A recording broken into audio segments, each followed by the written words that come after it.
and welcome. This is Preeti. I am so glad you're joining me today. I'm using a digital stamp today. This is by Alex Syberia for her new release, February 2022 release. And I've gone ahead and already printed this floral image onto a white note card. This is a Neenah solar white, 80-pound white note card, and I'm also choosing a few Copic colors to color these flowers, and some greens and some reds and greens. There's a lot of techniques that we're going to do over this flower to bring some life into it.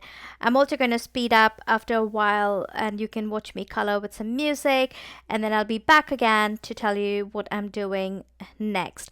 Now this is also on my IG Instagram today. There is a hop by Alex Syberia and some beautiful giveaways. I have all the description in the description box below, so don't forget to check out. I'm going to leave you with some music and I will be back in a bit.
Alright, so now that I'm done coloring, I'm going to color the leaves as well, and for this I'm using some YG colors, and I will have all the colors in the description box below as well.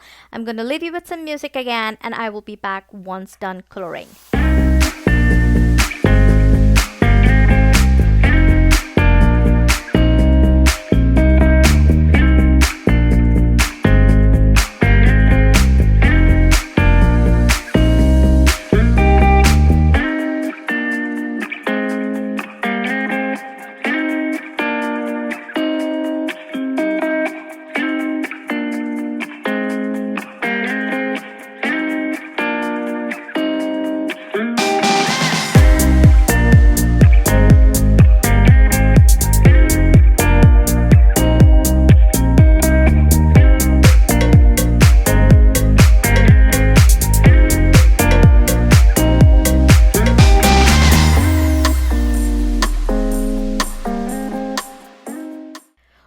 Alright, so welcome back. Now that we're done coloring with our Copic markers, I am going to add some depth to these flowers, and for that I'm using some Prismacolor pencils.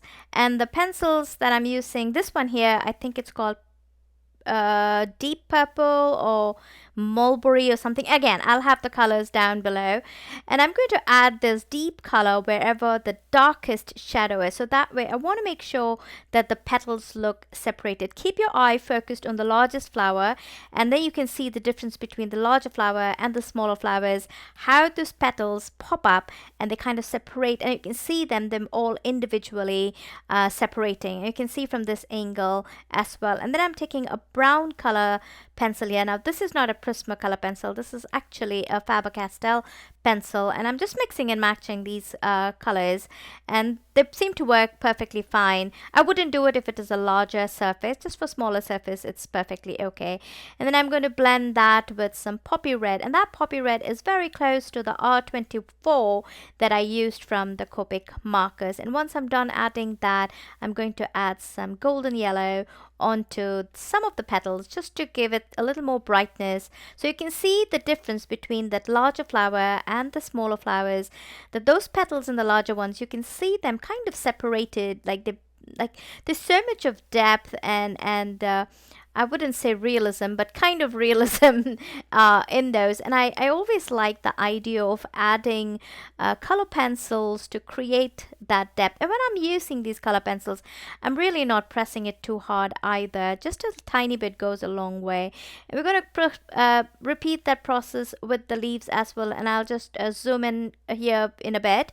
And you can see that just adding that little bit of color, in this case, the darkest color I'm using is indigo blue.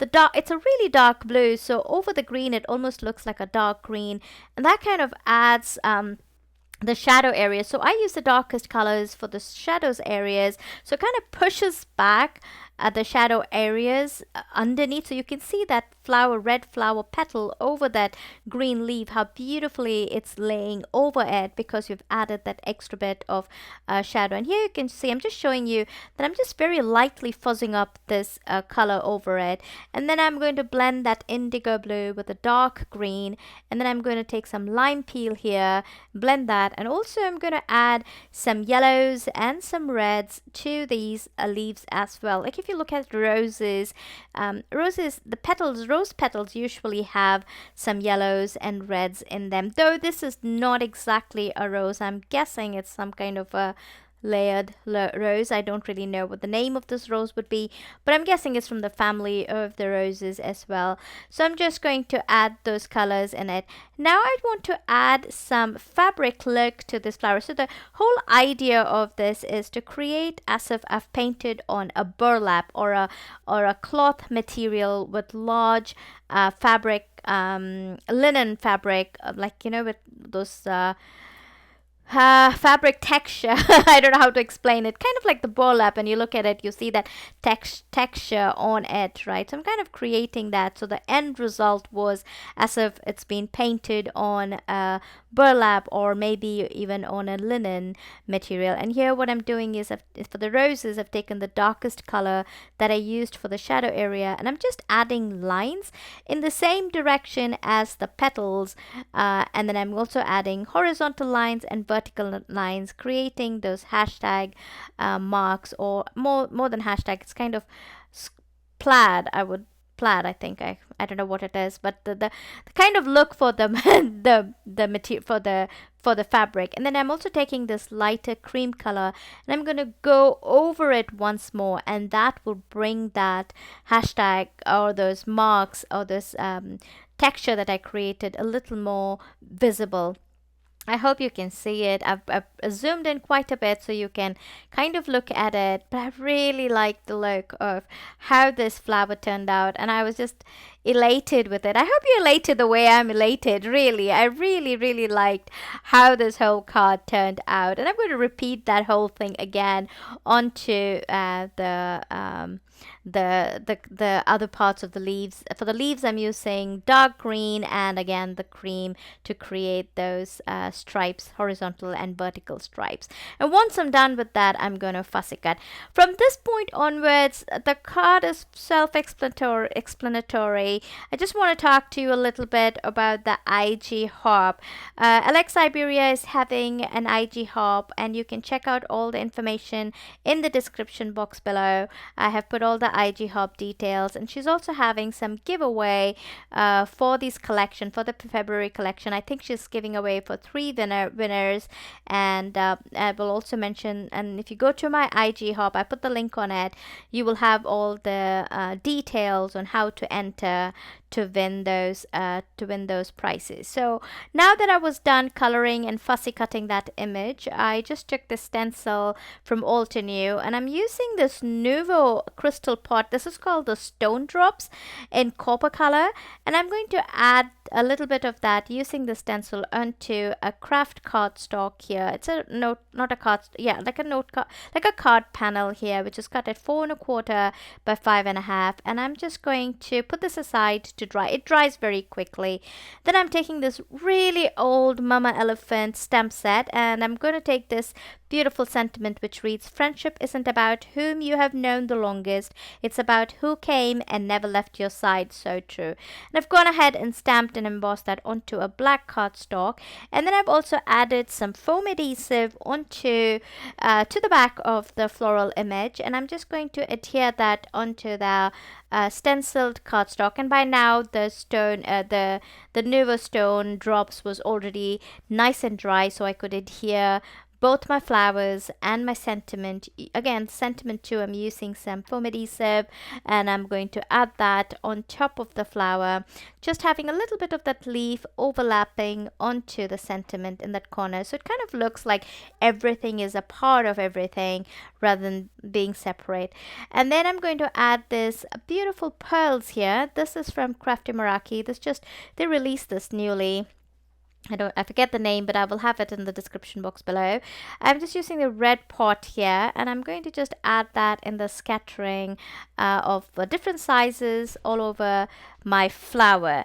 And once I'm done with adding that, all that is left to do is just to add this panel onto a white note card. I usually takes me a little while to put the gemstones. Anyway, here you go. And because there is this because I added that stencil, the card had kind of buckled in the middle, so I'm just going to add a foam adhesive all around the base of the note card that I'm using, a white note card, side folding note card, and then I'm going to adhere this panel, the KRAFT panel, on top of that. That way everything stays even and flat. There's no buckling anywhere. The heaviness of the stone, that stencil that I did, kind of created a little bit of dip in the note card, and it wouldn't have been good if I had added it directly. Anyway, so here is the finished look of that card, and I really hope you'll give this technique a go, and I will see you next time. Bye bye.